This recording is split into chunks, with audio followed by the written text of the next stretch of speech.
proprii, că aveau oi și își făceau din trânsele plovere, veste, ciorapi, mănuși pentru iarnă, pentru copii. Acum spune de pasiune, acum spune de pasiune. Pasiune. Da, și mie mi-a plăcut la ele și am început să tot și eu, dintr-o joacă, așa am început prima dată. Și până m-am obișnuit și am putut, că întâi credeam că n-am să pot.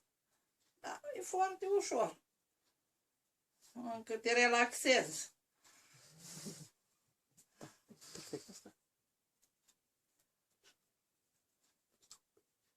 Da, și eu când erau copiii mei mici, le făceam ciorăpei, papucei, prin casă, mănușele, pentru soț, ciorapi, mănuși.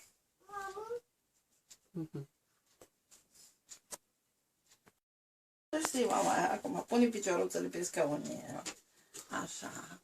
Și uite, mama aia face așa, și faci și tu, prinde și tu mâna cu mânuța ta fusul. Uite aici, cu mama aia, așa. Să-l învârtim pe fus. Hai. Așa, uite, vezi că poți să te iau. Mama aia amândouă.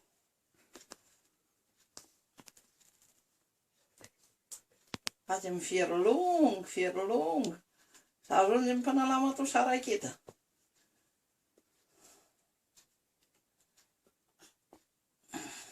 Acum îl facem așa, îi dăm drum.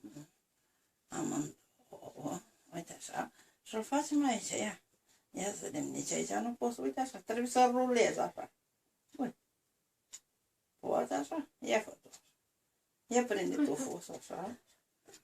Fă tu așa.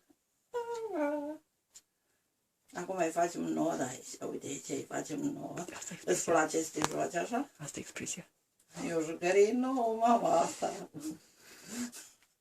Nu se joacă toți copiii cu ce te joci tău. Face fusul, cum face fusul? Face sfârr.